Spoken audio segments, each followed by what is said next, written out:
నమస్తే, welcome to BCN news. ఈ రోజు వార్తలతో మీ ముందున్నది తేజస్విని. ముందుగా ముఖ్యాంశాలు. జిల్లాలో మెగా డిఎస్సి పరీక్షల నిర్వహణను ప్రశాంత వాతావరణంలో పూర్తి చేసేందుకు అన్ని ఏర్పాట్లు చేశాం. పశ్చిమ గోదావరి జిల్లా కలెక్టర్ నాగరాణి. శివారు గ్రామాలకు కూడా సురక్షితమైన నీరు అందిస్తాం. రాయలంలో క్లోరినేషన్ ప్లాంట్ ను ప్రారంభించిన ఎమ్మెల్యే అంజిబాబు. పెద్దల సభకు సరైన వ్యక్తి పాక. రాజ్యసభ సభ్యునిగా ప్రమాణ స్వీకారం చేసిన పాకాను సత్కరించిన మార్నింగ్ కాఫీ క్లబ్ సభ్యులు.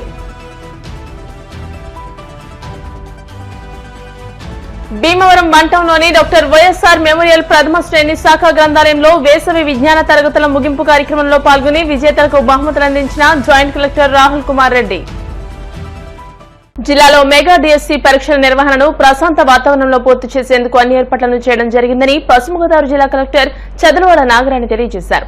భీమవరం డిఎన్ఆర్ కళాశాలలో ఏర్పాటు చేసిన డిఎస్సి పరీక్షా కేంద్రాన్ని శుక్రవారం జిల్లా కలెక్టర్ చదలవాడ నాగరాణి ఆకస్మికంగా తనిఖీ చేశారు. ఈ సందర్భంలో పరీక్షల ముఖ్య నిర్వహణ అధికారితో ఇబ్బందులు ఏమైనా ఉన్నాయా, ఎంతమంది హాజరయ్యారు, సాంకేతిక పరమైన ఇబ్బందులు ఏమైనా ఉన్నాయా అని అడిగి తెలుసుకున్నారు. మెడికల్ క్యాంప్ నందు మందులను పరిశీలించారు. ఎవరికైనా అనారోగ్య సమస్య తలెత్తితే ఫస్ట్ ఎయిడ్ చేయడంతో పాటు ప్రభుత్వ ఆసుపత్రికి పంపేందుకు ఏర్పాట్లు చేయాలని అన్నారు. ఈ సందర్భంగా జిల్లా కలెక్టర్ చదలవాడ నాగరాణి మాట్లాడుతూ జిల్లాలో ఏర్పాటు చేసిన 5 పరీక్షా కేంద్రాల ద్వారా 16,634 మంది అభ్యర్థులు పరీక్షలకు హాజరు కానున్నట్టు తెలియజేశారు. జూలై 6వ తేదీ నుండి జూలై 30వ తేదీ వరకు సుమారు 23 రోజులు 3 షిఫ్ట్లలో పరీక్షలు నిర్వహించేందుకు ఏర్పాటు చేయడం జరిగిందని తెలిపారు. ప్రతి పరీక్షా కేంద్రం వద్ద మెడికల్ క్యాంపుతో పాటు తాగునీటి సౌకర్యాన్ని ఏర్పాటు చేశామన్నారు. అలాగే పరీక్షా కేంద్రాల వద్ద పోలీస్ బందోబస్తు ఏర్పాటు చేయడం జరిగిందని 144 సెక్షన్ అమల్లో ఉంటుందని స్పష్టం చేశారు. DEO E Narayana, chief superintendent Taringala Hari Anand Prasad, DNR engineering కళాశాల principal doctor M Anjan Kumar తదితరులు పాల్గొన్నారు. డిఎస్సి ఎగ్జామినేషన్స్ పశ్చిమ గోదావరి జిల్లాలో 5 సెంటర్స్లో నడుస్తున్నాయండి. ఈరోజు ఎగ్జాము మొదటగా డిఎన్ఆర్ కాలేజ్ ఇంజనీరింగ్ కాలేజ్లో స్టార్ట్ అయింది. అక్కడికి ఇన్స్పెక్షన్ రావడం జరిగింది. ఇక్కడ పిల్లలందరూ కూడా అటెండెన్స్ అంతా కూడా బాగుంది. ఈ 5 సెంటర్స్లో కూడా ఎగ్జామ్స్ అన్నీ కూడా సక్రమంగా జరగడానికి కావాల్సిన ఏర్పాట్లన్నీ కూడా చేయడం జరిగింది. స్క్వాడ్స్ని ఏర్పాటు చేశాము. అట్లాగే ఇన్విజిలేటర్స్ అన్ని ఏర్పాట్లు చేసాము. పిల్లలకి స్టూడెంట్స్ ఎగ్జామ్ రాసడానికి వచ్చే స్టూడెంట్స్కి కావాల్సిన ఏర్పాట్లు, డ్రింకింగ్ వాటర్ అన్ని ఏర్పాట్లు కూడా చేయడం జరిగింది. అంతా కూడా సక్రమంగా సక్సెస్ఫుల్గా జరగడానికి 6వ తారీఖు నుంచి 30వ తారీఖు వరకు జరగబోయే ఈ డిఎస్సి ఎగ్జామ్స్ అంతా కూడా సక్సెస్ఫుల్గా రన్ చేయడానికి కావాల్సిన ఏర్పాట్లన్నీ కూడా ఇక్కడ పశ్చిమ గోదావరి జిల్లాలో సక్సెస్ఫుల్గా ఏర్పాటు చేయడం జరిగింది. భీమవరం నియోజకవర్గంలోని ప్రతి గ్రామానికి శివారు ప్రాంతాలకు కూడా శుద్ధమైన మంచినీటిని అందిస్తామని రాష్ట్ర public accounts committee chairman MLA Pulaparthi Ramanjaneyulu అన్నారు. భీమవరం మండలం రాయలం గ్రామంలో నూతనంగా నిర్మించిన క్లోరినేషన్ ప్లాంట్ ను ఎమ్మెల్యే అంజిబాబు ప్రారంభించి మాట్లాడారు. పీడబ్ల్యూఎస్ స్కీమ్ 2 కింద సుమారు 6 లక్షల వ్యయంతో రాష్ట్రంలోనే మొదటి క్లోరినేషన్ ప్లాంట్ ను రాయలంలో ఏర్పాటు చేసుకున్నామని అన్నారు. మొదటి విడతగా భీమవరం నియోజకవర్గంలో ఏర్పాటు చేశామని, రానున్న రోజుల్లో అన్ని గ్రామాల్లోనూ ఈ క్లోరినేషన్ ప్లాంట్ ను ప్రారంభిస్తామని అన్నారు. మోడర్న్ నియోజకవర్గంగా భీమవరాన్ని అభివృద్ధి చేయడమే లక్ష్యమని పేర్కొన్నారు. ఈ కార్యక్రమంలో రాయలం గ్రామస్తులు, కూటమి నాయకులు, అభిమానులు, కార్యకర్తలు, వీర మహిళలు పాల్గొన్నారు.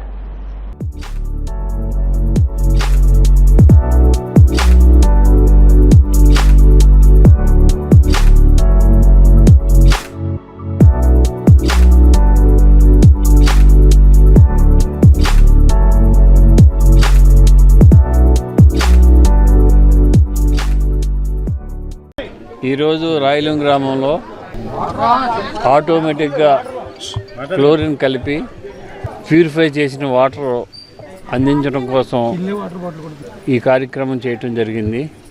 ఈ కంపెనీ ఇనిషియేటివ్ ఇంజనీరింగ్ కంపెనీ వారు ఈ ఆటోమేటిక్గా క్లోరిన్ కలిపే సిస్టమ్ తీసుకువచ్చి ఆ క్లోరిన్ ఎంత కావాలంటే అంతే కలిపి అది చివరున్న వారికి కూడా సరిగ్గా వెళ్తుందా లేదో చూసి ఆ సిస్టమ్ అంతా కూడా సెల్ ఫోన్లో వచ్చేటట్లుగా ఏర్పాటు చేసి క్లోరిన్ ఎంత కలుపుతున్నాం, ఎంత వాటర్లో ఏ పర్సంటేజ్ ఎంత ఉంది, బ్యాక్టీరియా ఎంత ఉంది, ఇవన్నీ కూడా తెలియజేసే విధంగా ఈ క్లోరిన్ సిస్టమ్ కొత్తగా మనం ఫస్ట్ మన రాయలం గ్రామంలో ట్రయల్గా చూడటం జరుగుతుంది. ఇది సక్సెస్ అయితే అన్ని గ్రామాలకు కూడా ఇది ఏర్పాటు చేయడానికి ఆలోచన చేస్తాం. తాగునీరు స్వచ్ఛంగా ఉండాలి అంటే దానికి క్లోరిన్ అనే ఒక కెమికల్ యాడ్ చేయాల్సి వస్తుంది. ఆ కెమికల్ వచ్చేసి ఎక్కువైనా ప్రమాదమే. సో మా ఈ టెక్నాలజీ మేము ఇనిషియేటివ్ ఇంజనీరింగ్ నుంచి అండి, పూనా బేస్డ్ కంపెనీ, మా టెక్నాలజీ వచ్చేసి Jal Jeevan mission department of drinking వాటర్లో ఒక ఇన్నోవేటివ్ టెక్నాలజీగా దాన్ని రికగ్నైజ్ చేశారు. సో దాని సందర్భంగా ఆర్డబ్ల్యూఎస్ఎస్ భీమవరం, ఆర్డబ్ల్యూఎస్ఎస్ ఏపీ వాళ్ళు మాకు పైలట్ పెట్టమంటే భీమవరంలో రాయలంలో సార్ ఎమ్మెల్యే గారు మీరు పెట్టండి, ఒకసారి రన్ అయిన తర్వాత మనం దీన్ని పర్ఫార్మెన్స్ చూద్దామని చెప్పారు. సో దీంట్లో ఏంటంటే డిపార్ట్మెంట్ మన ఈఈ గారు వీళ్ళ ఐడియా తీసుకుని ఫ్లో మీటర్ అని నీళ్లు ఎన్ని వెళ్తున్నాయి దాన్ని కూడా మనం ఆటోమేటిక్గా క్యాల్కులేట్ చేసి తర్వాత క్లోరిన్ అనే కెమికల్ని చాలా జాగ్రత్తగా ఎంత క్వాంటిటీలో కావాలో అంతే వెళ్ళేటట్టుగా అది ఒకటి యాడ్ చేసి తర్వాత రిమోట్ మానిటరింగ్, అంటే ఇప్పుడంతా వాట్సాప్ గవర్నెన్స్ అంటున్నారు. ఆర్డబ్ల్యూఎస్ఎస్ భీమవరం వాళ్ళు మాకు ఒక అవకాశం ఇచ్చారు కి మీరు ఇలా దీన్ని మాడిఫై చేయండి అని. అదంతా మనం అడ్వైస్ తీసుకుంటూ మేము ఒక సిస్టమ్ డెవలప్ చేసాము. రోజు క్లోరిన్ ఎంత వెళ్తుందో అది క్యాప్చర్ అవుతుంది.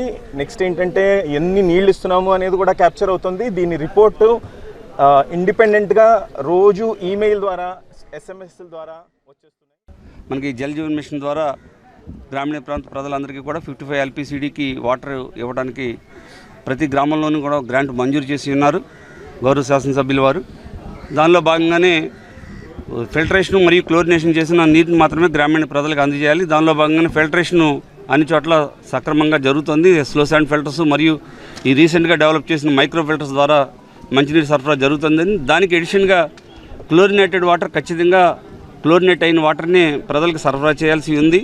దానిలో ఇప్పటి వరకు మాన్యువల్గా కానీ గ్యాస్ క్లోరినేషన్ కానీ మాన్యువల్గా కానీ లిక్విడ్ క్లోరినేషన్ కానీ చేసి బ్యాక్టీరియాని కిల్ చేయడం జరుగుతుంది.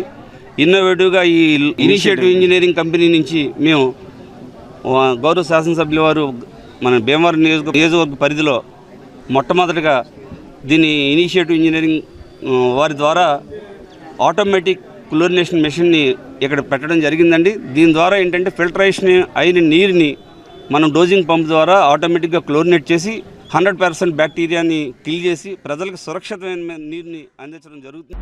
మేధావుల సభకు 4 దశాబ్దాల రాజకీయ అనుభవం కలిగిన వ్యక్తి పాకా సత్యనారాయణ వెళ్లడం మన భీమవరం పట్టణానికే గర్వకారణమని morning coffee club convener Bonda Rambabu, co convener Oleti Srinivas, PRO Battiprolu Srinivasarao, Kotha Srinivasulu అన్నారు. రాజ్యసభ సభ్యునిగా పాకా సత్యనారాయణ ప్రమాణ స్వీకారం చేసి భీమవరం వచ్చిన సందర్భంగా మార్నింగ్ కాఫీ క్లబ్ ఆధ్వర్యంలో శుక్రవారం ఉదయం బలసమూడిలోని ఆయన నివాసంలో సత్కరించారు. ఈ సందర్భంగా క్లబ్ నాయకులు మాట్లాడుతూ దశాబ్దాల సేవలకు ఫలితం దక్కిందని, రాజకీయ మేధావికి సరైన పదవి లభించిందని అన్నారు. ఇటువంటి పదవికి ఆయనే అర్హులని భారతీయ జనతా పార్టీ గుర్తించిందని, మేధావుల సభ రాజ్యసభకు ఏకగ్రీవంగా ఎంపిక చేసిందని, ఈ పదవికి ఆయనే సరైనోడని, ఆయన అభిమానులే కాదు అన్ని రాజకీయ పక్షాలు మేధావుల వర్గాలు కూడా నొక్కి వక్కానిస్తున్నాయని అన్నారు. రాజ్యసభ సభ్యులు పాకా సత్యనారాయణ మాట్లాడుతూ మీ ఆదరణ, ఆప్యాయత ఎప్పటికీ మరవలేనని అన్నారు. ఈ ప్రాంత సమస్యలను రాజ్యసభలో ప్రస్తావిస్తే సమస్యల పరిష్కరించడానికి చట్టాలు చేసే విధంగా కృషి చేస్తారని చెప్పారు. ఈ కార్యక్రమంలో కారుమూరు సత్యనారాయణ, చవ్వ భామ కృష్ణమూర్తి, కురిశెట్టి కాశీ, బొడ్డువాసు, కోట్ల నాని, పొలవర్తి రామకృష్ణ, బంగారు రాము, కనగర్ల కిషోర్, తటవర్తి బదరి సభ్యులు పాల్గొన్నారు. మార్నింగ్ కాఫీ క్లబ్ నేతృత్వంలో అభినందించడానికి వచ్చినటువంటి ఈరోజు ఈ యొక్క ముఖ్య సమావేశంలో ఇచ్చేసినటువంటి క్లబ్ మెంబర్స్ అందరికీ కూడా ముందుగా పేరు పేరున నా యొక్క నమస్కారాలు. చాలా విషయాలు క్లబ్ మెంబర్స్ నా గురించి చెప్పడం జరిగింది. వాస్తవంగా ఇది సత్కారం కింద నేను దీన్ని స్వీకరించను, అభినందన కింద దీన్ని స్వీకరిస్తాను. ఈ టెన్యూర్ దాటిన తర్వాత నా పనితీరును బట్టి సత్కారాన్ని విడిగా స్వీకరిస్తాను. బాధ్యత చాలా పెరిగినటువంటి పరిస్థితి, అంచనాలకు తగ్గట్టుగా వ్యవహారం చేయాల్సినటువంటి స్థితి ఉంది. అయితే పదవులని వస్తాయి, 2 ఏళ్లకో 3 ఏళ్లకో 5 ఏళ్లకో ముగుస్తాయి. మాజీ అనేది ఎప్పటికీ కూడా తాజాగా ఉంటుంది, పదవి అనేది తాత్కాలికంగా ఉంటుంది. నేను కోరుకునేది నాకు ఈ పదవి అన్నిటికంటే కూడా ఎందరి మనసులో స్థానం సంపాదించడమే అన్ని పార్లమెంట్ కంటే గొప్ప పార్లమెంట్ స్థానం. ఆ రకమైనటువంటి అభిమానాన్ని కొనసాగించేటటువంటి ప్రవృత్తి కానీ, ఆ రకమైనటువంటి నిబద్ధత కానీ, నాలో ఏ రకమైనటువంటి మార్పు లేకుండా, భేషజాలు లేకపోకుండా సమాన స్థితిలో ఉండేటటువంటి మనస్తత్వం కొనసాగాలి. కాబట్టి నన్ను నేను సంస్కరించుకుంటూ ఈ సమాజాన్ని అభివృద్ధి కోసం పాటుపడేటటువంటి ప్రయత్నం ఈ సందర్భంగా చేసేటటువంటి విషయంలో మీ అందరి యొక్క సలహాలు, సంప్రదింపులు అన్నీ కూడా ఈ సమాజానికి, దేశ హితం కోసం సదా మిమ్మల్ని అభ్యర్థిస్తూ ఉంటాను. ఒక శాసనం ద్వారా సమాజానికి ఉపయోగపడేటటువంటి అంశాలు ప్రస్తావించడంలో ఇవన్నీ కూడా బలహీనపడతా ఉన్నాయి. కాబట్టి భవిష్యత్తులో వాటి యొక్క పనితీరు కూడా మెరుగుపడుద్ది అనేటటువంటి విషయాన్ని చేసేటటువంటి ప్రయత్నం చేద్దాం. పరనంద ఆత్మస్తుతి అనేటటువంటి విషయాన్ని వదులుదాం. సమాజ హితం కోసం నేను చేసేటటువంటి ప్రయత్నంలో మీరందరూ కూడా భాగస్వాములు కావాలి. మీరు ఇచ్చేటటువంటి సూచనలు కూడా నేను స్వీకరిస్తాను. సదా మీలో ఒకటిగా ఉంటాననేటటువంటి విషయాన్ని ధృవీకరిస్తూ ఈ పదవి అనేది ఒక ఆయుధంగా దీన్ని మలుసుకుని మనం దీని ద్వారా ఈ ప్రాంత అభివృద్ధికి, దేశాభివృద్ధికి మనం తోడ్పడతానని చెప్పి మరొకసారి ఈ వేదిక ద్వారా మీ అందరూ తెలియజేస్తాను. ఇక్కడికి విచ్చేసిన మార్నింగ్ కాఫీ క్లబ్ మెంబర్స్కి, వాకర్స్ మిత్రులందరికీ శుభోదయం. ఈ రోజున మనకి ఎంతో శుభదినం. మనందరికీ హితులు, శ్రేయోభిలాషులు, ఎన్నో రాజ్యాంగ విషయాలు తెలిసిన వ్యక్తి, పార్లమెంటు సభ్యులుగా ఎంపికైన ప్రమాణ స్వీకారం చేసి తన జన్మభూమికి తిరిగి వచ్చిన సందర్భంగా శ్రీ పాకా వెంకట సత్యనారాయణ గారికి భీమవరం మార్నింగ్ కాఫీ క్లబ్ వారు చిరు సత్కారం చేయాలని అడిగిన వెంటనే వారి పెద్ద మనసుతో అంగీకరించి వారు ఇంటికి మేమందరం విచ్చేసి వారి సత్కారం చేసుకుంటానికి వారు అనుమతి ఇచ్చినందుకు మరొకసారి మా భీమవరం మార్నింగ్ కాఫీ క్లబ్ తరఫున ధన్యవాదాలు తెలుపుకుంటున్నాం. ఈ రోజుని ఎంతో ఆయన జీవితంలో ఎన్నో కష్టాలే, ఇంకా సుఖాలు అనేది ఇంకేమీ లేవు తెలిసి నాకు.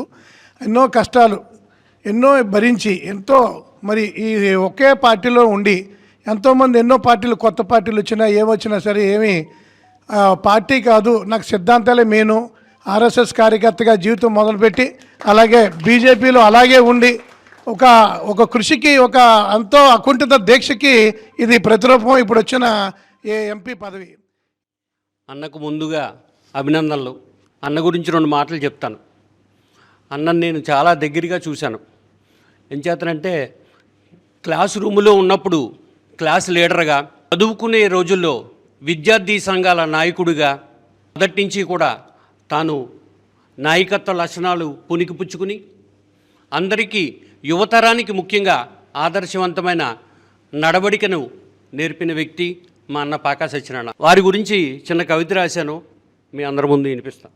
చదువుకునే రోజుల్లో విద్యార్థి సంఘాల నాయకుడిగా, నుదుటున సింధూర తిలకం, కాకి నిక్కరుతో నమ్మిన సిద్ధాంతాల కోసం కథం తొక్కి పనిచేసే కరుడు కట్టిన ఆర్ఎస్ఎస్ నాయకుడిగా, కార్యకర్తగా, రామాయణ మహాభారతాల ఇతిహాసాలను, యుద్ధనీతిని, రాజనీతిని నేటి తరానికి తెలియజేసే రాజకీయవేత్తగా, బీజేపీ పార్టీలో ఏ విషయాన్నైనా స్పష్టంగా చెప్పి ఎదుటి మనిషిని తన దారిలోకి నడిపించుకోగల వేత్తగా, సమస్య ఏదైనా వస్తే ఇరు వర్గాలకు మంచి చెడులను 2 చెప్పి తగిన న్యాయాన్ని చేసే పెదరాయుడిగా, అందరి వాడిగా, అన్ని వర్గాలతో మమేకమై ప్రజా ఆమోదాన్ని ఏనాడో పొంది నేడు రాజ్యసభ మాతకు నమస్కరించి గౌరవ సభ్యునిగా పదవి బాధ్యతలు స్వీకరించిన పాకా సత్యనారాయణ గారికి అక్షరాల మాలతో అభినందన మందారాల మాల.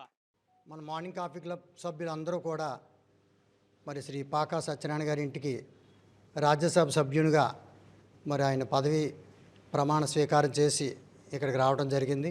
ఆ రోజున మరి ఎంతో నవ్వుతో నభవిష్యత్తులాగా మరి ఆ ఊరేగింపు చూస్తానికి 2 కళ్ళు సరిపోలేదండి మాకు. అంత బ్రహ్మాండంగా జరిగింది. నాకు తెలిసి రాత్రి 12ంటికి ఇంటికి చేరినట్టున్నారు వారు. అంత గొప్పగా జరిగింది ప్రమాణ స్వీకారం. మరి ఇలాగా ఎన్నో పదవులతో మన భీమవరం చరిత్ర అలరారుతూ ఉంది. మరి ఇదంతా మన భీమవరానికి ఎంతో గర్వకారణం. మరి ఈ సందర్భంగా మరొకసారి పాకా సత్యనారాయణ గారికి మరి మా అందరి తరఫున, నా తరఫున కూడా శుభాకాంక్షలు. రాజ్యసభ సభ్యులుగా ప్రమాణ స్వీకారం చేసి భీమవరం ఇచ్చేసిన శ్రీ పాకా వెంకట సత్యనారాయణ గారికి మా మార్నింగ్ కాఫీ క్లబ్ తరపున అభినందనలు తెలియజేయడానికి ఈరోజు ఇక్కడికి విచ్చేసాం. మరి వారి గురించి మన మిత్రులందరూ కూడా సగర్వంగా తెలియజేయడం జరిగింది. కానీ ఆ పదవికి వన్ని తెచ్చే వ్యక్తి పాకా సత్యనారాయణ గారు. భీమవరం మండలంలోని డాక్టర్ వైఎస్ఆర్ మెమోరియల్ ప్రథమ శ్రేణి శాఖ గ్రంథాలయం నందు గత 40 రోజులుగా నిర్వహించిన వేసవి విజ్ఞాన తరగతుల ముగింపు, వివిధ పోటీల్లో గెలుపొందిన విద్యార్థులకు బహుమతులు అందించే కార్యక్రమానికి ముఖ్య అతిథిగా జిల్లా joint collector T Rahul Kumar Reddy విచ్చేశారు. ఈ కార్యక్రమాన్ని ఉద్దేశించి జేసీ రాహుల్ కుమార్ రెడ్డి మాట్లాడుతూ వేసవి సెలవుల్లో విద్యార్థులు ఆటపాటలతో సమయాన్ని వృధా చేయకుండా విజ్ఞానాన్ని పెంపొందించుకునేందుకు గ్రంథాలయాల్లో ఏర్పాటు చేసిన వేసవి విజ్ఞాన తరగతులు ఎంతగానో ఉపకరిస్తాయని, ఈ వేసవి విజ్ఞాన తరగతుల్లో శిక్షణ పొందిన విద్యార్థుల ప్రతిభా పాఠవాలను అడిగి తెలుసుకున్నారు. ఈ శిక్షణ తరగతులను సమర్థవంతంగా 40 రోజుల పాటు నిర్వహించిన గ్రంథాలయ అధికారి వెంకటేశ్వరరావు, వేసవి విజ్ఞాన తరగతుల కన్వీనర్ అల్లు శ్రీనివాసులను ప్రత్యేకంగా అభినందించారు. విద్యార్థులను ఉద్దేశించి మాట్లాడుతూ పిల్లలు తమ పుట్టినరోజు వేడుకల్లో ఒక పుస్తకాన్ని గ్రంథాలయానికి బహుకరించాలని కోరారు. వివిధ పోటీల్లో గెలుపొందిన విజేతలకు పాల్గొన్న ప్రతి విద్యార్థికి ఎస్కే స్టేషనరీ అధినేత సురేష్ జైన్ సౌజన్యంతో బహుమతులు అందజేశారు. కోచింగ్ రిసోర్స్ పర్సన్ గా వ్యవహరించిన మహమ్మద్ సరోజిని, డాన్స్ మాస్టర్ శ్యామ్లను జాయింట్ కలెక్టర్ సత్కరించారు. ఈ కార్యక్రమంలో మానవతా సంస్థ కోశాధికారి గ్రంథి కుమార్ వెంకటేశ్వర వరప్రసాద్, రాజేష్ జైన్, ఇందుకూరి శివాజీ వర్మ, వి సోమరాజు, గ్రంథాలయ సిబ్బంది, విద్యార్థులు, వారి తల్లిదండ్రులు పాల్గొన్నారు. హాలిడేస్ వస్తే సెల్కి, మొబైల్కి, టీవీకి ఎక్కువ చూడకుండా దయచేసి అందరూ కూడా ఏం చేయాలి, బుక్స్ ఎక్కువ చదవాలి. బుక్స్ ఎక్కువ ఎక్కడ ఉంటాయి?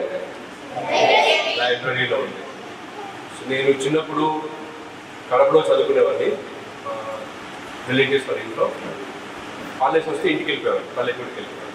అక్కడ మా ఊళ్ళో ఇలాంటిది ఒక లైబ్రరీ ఉండేది, చిన్నది, ఇంతకంటే చిన్న లైబ్రరీ. అక్కడ రోజు మార్నింగ్ 10 నుంచి 12 వరకు వెళ్ళి అక్కడ న్యూస్ పేపర్ వచ్చేది, బుక్స్ ఎక్కువ వచ్చేవి అక్కడ. ఆ బుక్స్ ఎక్కువ చదివేవాడిని, న్యూస్ పేపర్స్ కూడా. అంటే మీరు మంచిగా లైఫ్లో జాబ్ రావాలి, బాగా నాలెడ్జ్ రావాలని ఏం చేయాలి? బుక్స్ ఎక్కువ చదవాలి. చదువుతారా? సో లైబ్రరీలో బుక్సే కాకుండా మంచి మంచి టీచర్స్ ఉంటారు, మంచి మంచి పెద్దవాళ్ళు ఉంటారు. వాళ్ళు మీకు బుక్స్ ఇస్తారు, మంచి మాటలు చెప్తారు. తర్వాత స్వీట్ ఫుడ్ కూడా పెట్టారా, స్నాక్స్ ఇచ్చారు, మంచి వాటర్ ఫెసిలిటీ ఉంది ఇక్కడ. డాన్స్ నేర్పించారా? డాన్స్ నేర్పించారా? అన్న ఏ పేరు? అన్న పేరు నేర్చుకున్నారా డాన్స్? సో కాబట్టి హాలిడేస్ వస్తే మనం టైం ఎక్కువ స్పెండ్ చేయాలి, లైబ్రరీలో స్పెండ్ చేయాలి. తర్వాత ఆటలు కూడా ఆడాలి, గేమ్స్ కూడా ఆడుకోవాలి.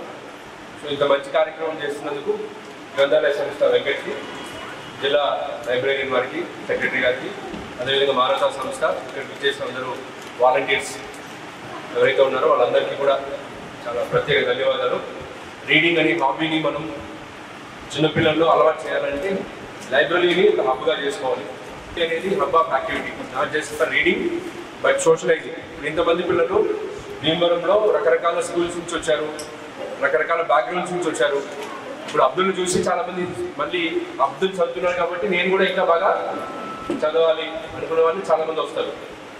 సో కాంపిటీషన్ అంటే ఏంటి, బయట పిల్లలు ఎలా ఉన్నారు, స్కూల్స్ ఎలా ఉన్నాయి, అక్కడ ఏం చెప్తున్నారు, ఏం జరుగుతుంది అనేది తెలుసుకుంటారు. దయచేసి ఈ సందర్భంగా వీళ్ళనే కాకుండా భీమవరంలో ఉన్న ప్రతి ఒక్క పిల్లవాడు, పేరెంట్స్ కూడా ఇలాంటి లైబ్రరీని యూటిలైజ్ చేసుకోవాల్సిందిగా కోరుతున్నాను.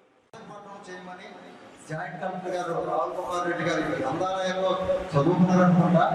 అప్పటి నుంచి కూడా ప్రతిరోజు పిల్లలు పుస్తకాలు చదవాలి, వాళ్ళ సెల్ ఫోన్లో ఆ తల్లిదండ్రులు టీవీలకు అతుక్కుపోయి ఆ పిల్లలు కూడా అలా అలవాటు చేశారు. ఇటువంటి సమయంలో ఈ గ్రంథాలయాల్లో ఎంతోమంది చదువుకుని ప్రపంచ మేధావులు అయ్యారు. దాన్ని ఆదర్శంగా తీసుకుని ప్రతి తల్లిదండ్రులు కూడా పుస్తకాలు చదివించడానికి ప్రయత్నం చేయండి. మన సంస్కృతి, తెలుగు, ఇంగ్లీష్ చదువుకోవాలి ఉద్యోగాల కోసం, అయితే తెలుగును విస్మరించకుండా ఆ తెలుగును కూడా ఇంప్రూవ్ చేయాలని చెప్పేసి ఈ 40 రోజుల పాటు ఈ లైబ్రరీ గారితో పాటు మరి చాలామంది ఆర్గనైజ్ చేసి ఇందులో మాస్టర్లు ఇదివరకు లైబ్రరీ చేసినటువంటి విద్యార్థులు కూడా ఇక్కడ మనకి బ్యాంకింగ్ మీద, ట్రాఫిక్ మీద, స్వర్ణాంధ్ర మీద అనేక అంశాల మీద రోజు కూడా చిత్రలేఖలు అన్ని రకాల పోటీలు పెట్టాం. 40 రోజులు విషయంగా జరిగింది. రోజు పిల్లలు 60-70 మంది తగ్గకుండా వచ్చారంటే అందరికీ కూడా బహుమతులు ఇవ్వడం జరుగుతుంది. అందరినీ ప్రోత్సహించండి. వచ్చే సంవత్సరం ఇక్కడ 100-160 మంది పిల్లలు రోజు వచ్చి చదువుకున్నటువంటి ఏర్పాట్లు కానీ. ఆధునిక దేవాలయాల రూపశిల్పి కేఎల్ రావు అని కానూరి లక్ష్మణరావు అంటే తెలియదు గాని డాక్టర్ కేఎల్ రావుగా జగద్విఖ్యాతులని డిఎన్ఆర్ కళాశాల secretary and correspondent Gadiraju Satyanarayanaraju Babu అన్నారు. భీమవరం డిఎన్ఆర్ ఇంజనీరింగ్ కళాశాలలో శ్రీ విజ్ఞాన వేదిక ఆధ్వర్యంలో ప్రముఖ ఇంజనీర్ పద్మభూషణ్ డాక్టర్ కేఎల్ రావు 123వ జయంతి కార్యక్రమాన్ని నిర్వహించారు. గాదిరాజు బాబు మాట్లాడుతూ జలభారత భాగ్య విధాత అపర భగీరథుడు కేఎల్ రావు అని, రాతి ఆనకట్టలు, అండర్ గ్రౌండ్ విద్యుత్ ఉత్పాదక కేంద్రాలు, అన్ని రకాల పెద్ద చిన్న నిర్మాణాలకి ఎటువంటి విదేశీ సహకారం లేకుండా రూపొందాయంటే అది కేఎల్ రావు ఘనతేనని అన్నారు.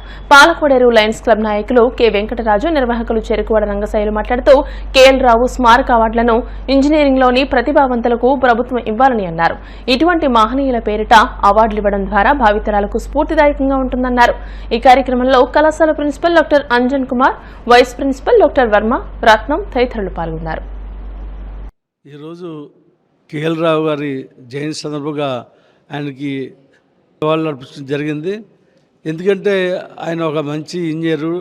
ఆయన్ని చూసి ఇక్కడ విద్యార్థులందరూ నేర్చుకోవాల్సిన విషయాలు అనేక ఉన్నాయి.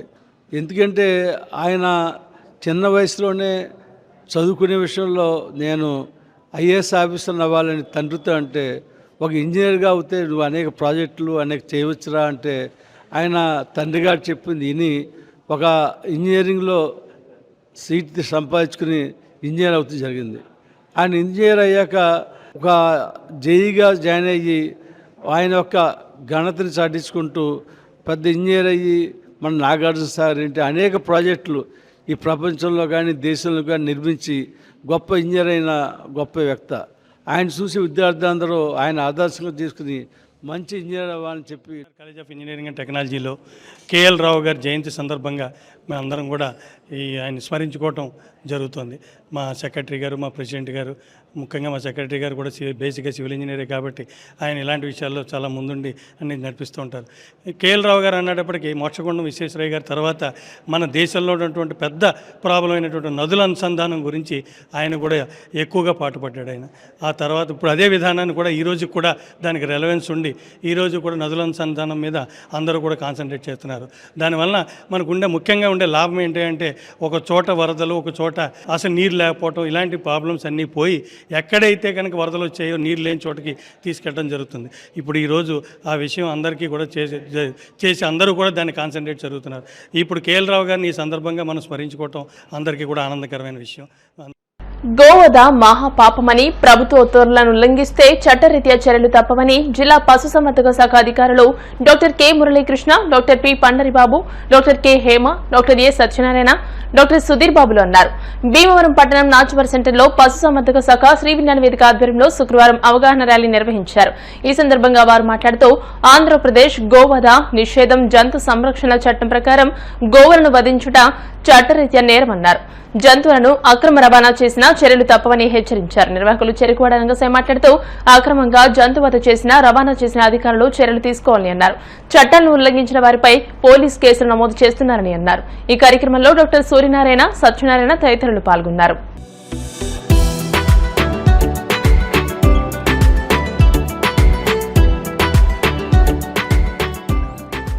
అందరికీ నమస్కారం.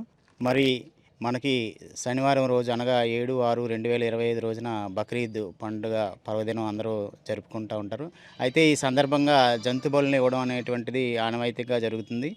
మరి కేంద్ర ప్రభుత్వం వారు, అదేవిధంగా రాష్ట్ర ప్రభుత్వం వారు, అదేవిధంగా మన జిల్లా జంతు సంక్షేమ సంఘం అధ్యక్షురాలైనటువంటి మన గౌరవ కలెక్టర్ గారి ఆదేశాల మేరకు మనము ఈ బక్రీద్ పండుగ సందర్భంగా గోవధ అనేటువంటిది పూర్తిగా నిషేధం. మరి జంతు పరిరక్షణ చట్టం, అదేవిధంగా యానిమల్ ట్రాన్స్పోర్టేషన్ యాక్ట్, అలాగే వైల్డ్ యానిమల్ యాక్ట్, అలాగే act for prevention of cruelty against animals, ఈ చట్టాలన్నీ ఏం చెప్తున్నాయంటే అనుమతించబడినటువంటి పశువులను మాత్రమే మనం వధించాలి. ముఖ్యంగా కోళ్ళు కానీ, చేపలు కానీ, లేకపోతే బాతులు కానీ, లేకపోతే గొర్రెలు కానీ, మేకలను కానీ, లేకపోతే అనుమతించబడినటువంటి గేదెలను మాత్రమే మనము వధించాలి తప్పితే ఆవుని వధించకూడదు. అందువల్ల ఏంటంటే గోవధ చట్టం అనేటువంటిది, నిషేధ చట్టం అనేటువంటిది ఉన్నది కాబట్టి దాన్ని కంపల్సరీగా అమలు చేయాలి. దీన్ని అతిక్రమించిన వారికి, అదేవిధంగా పశువులను అక్రమంగా రవాణా చేసేవారి మీద కూడా చట్టపరంగా చర్యలు తీసుకుంటాయి. దీనికి ముఖ్యంగా జిల్లా స్థాయిలోను, మరి డివిజన్ స్థాయిలోను, మండల స్థాయిలోను కూడా అధికార బృందాలను ఏర్పాటు చేయడం జరిగింది. ముఖ్యంగా marketing department, transport department, police department, revenue department, animal husbandry department, municipality department వీళ్ళందరూ కూడా సమన్వయంతో ఈ బక్రీద్ పండగకి ముందు వారం అలాగే తర్వాత వారం కూడా అలాగని చెప్పి ఎప్పుడైనా కానీ ఈ ఆవుల్ని అనేటువంటిది కానీ అక్రమంగా తరలిచ్చి వాటిని కానీ సంహరించినట్లయితే చట్టపరమైన చర్యలు తీసుకుంటాయి. కాబట్టి మరి మన రంగసాయి గారు చెప్పినట్లుగా పశువులు కూడా మనుషులతో సమానంగా వాటికి సమానంగా జీవించే హక్కు ఉంది. కాబట్టి వాటిని మనం గౌరవించుకుంటూ మనము తినగా వదిలేసిన పదార్థాలని అవి తిని మళ్ళీ తిరిగి అవి మన రుణం తీర్చుకోవడానికి ఆహార రూపంలో మనకి అవి బలులిస్తూ ఉంటాయి. అందువల్ల భగవంతుడు ఎన్నో పదార్థాలని మనం తినడానికి ఇచ్చాడు. అయినప్పటికీ కూడా మనం ఆవుల్ని మళ్ళీ వధించడం అనేటువంటిది నేరం. కాబట్టి తప్పకుండా మా ప్రభుత్వ సిబ్బంది మరియు ప్రభుత్వ డిపార్ట్మెంట్స్ అన్నీ కూడా ఈ గోవధ నిషేధంలో మేమందరం కూడా పాలు పంచుకొని ప్రజలకు అవగాహన కలిగిస్తాం. మా ట్రాన్స్పోర్ట్ డిపార్ట్మెంట్లో 6 ఇన్స్పెక్టర్లు ఉన్నాం. 6 ఇన్స్పెక్టర్లు కూడా నిరంతరం ఈ కంటైనర్లు ఉంటాయి కనుక ప్రతి కంటైనర్ తప్పనిసరిగా చెక్ చేస్తున్నాము. ఏమైనా జంతువులు ఉంటే కనుక అక్కడే అది దగ్గరలో పోలీస్ స్టేషన్లో అప్పచెప్తున్నామండి. గత వారం రోజుల నుంచి కూడా ఎక్కువగా చేస్తున్నాం చెకింగ్. ఈ 2 రోజులు కూడా ఎక్కువగా చేసి ఏమైనా ఆవులు కానీ ఏమైనా దొరికితే కనుక దగ్గర పోలీస్ స్టేషన్లో అప్పచెప్తాను మీ అందరికీ తెలియజేస్తూ సెలవు తీసుకున్నాను. జంతు బలుల నిషేధం అనేది వ్యతిరేకించవలసిన విషయం, సామాజిక బాధ్యత. సమాజంలో మనతో పాటు జంతువులు కూడా సమానంగా శారీరక ప్రక్రియలు అన్నీ సమానంగా ఉంటాయి. మనకు రుగ్మతులు వచ్చినట్టే వాటికి కూడా వస్తాయి. అంచేత వాటికి కూడా ప్రేమ, అనురాగం అన్నీ ఉన్నాయి. మనం అన్నింటికి కూడా పెంచుకుంటూ ఆదరిస్తూ వాటి నుంచి లబ్ధి పొందుతూ ఉంటాం. అవి ముసలైపోయిన తర్వాత వెంటనే దాన్ని గొడసావుడికి ఇచ్చేస్తూ ఉంటాం, ఆ జంతు బలులకి ఇస్తూ ఉంటాం. ఇది అనాచారం. ఇది ఎందుకంటే మానవత్వం అనేది కనిపించాలంటే చనిపోయే వరకు కూడా దాన్ని పోషించవలసిన బాధ్యత మన మీద ఉంది. దీనికి ఆంధ్రప్రదేశ్ రాష్ట్ర పశుసంవర్ధక శాఖ ఒక కార్యక్రమాన్ని ప్రతి సంవత్సరం రూపకల్పన చేస్తూ ఉంటారు. ఒక 15 రోజుల ఈ కార్యక్రమాలు చేయడం ప్రజల్లో అవగాహన చెప్తూ ఉంటారు. మరి జిల్లా జంతు సంఘం సంక్షేమం ఉపాధ్యక్షులు శంకర్ దాస్ గారు, నేను ఇలా మరి ఈ మండలంలో ఉన్నటువంటి అందరూ ఉద్యోగులు ఇవాళ ర్యాలీగా తిరుగుతున్నామంటే కేవలం ర్యాలీ కోసం కాదు, ఇది ప్రజలంతా కూడా అవగాహన చేసుకుని జంతు బలులను నిషేధించాలని చెప్పేసి ఈ కార్యక్రమాన్ని నిర్వహించారు. మన భారతదేశంలో గోవులకి మంచి ప్రఖ్యాత ఉందండి. అటువంటి గోవులను వధించడం చాలా దుర్మార్గం. ఈ బక్రీద్ సందర్భంగా మన భీమవరం ప్రాంతంలో ఏవైనా గోవులను కానీ పశువులను కానీ ఒంటెలను కానీ వధించడానికి ప్రయత్నం చేస్తే గనక కఠిన చర్యలు అయితే తప్పవు. ప్రజలకు కూడా ఒకటే చెప్తున్నాను, ఇటువంటి వదలను ఎక్కడన్నా కనిపిస్తే గనక మాకు సమాచారం ఇవ్వండి. వెంటనే మేము మీ దగ్గరకు వచ్చి వాటికి సంబంధించిన సమస్యని పరిష్కారం చేస్తాము. జై హింద్. ఇప్పుడు కాసేపు ప్రకటనలు.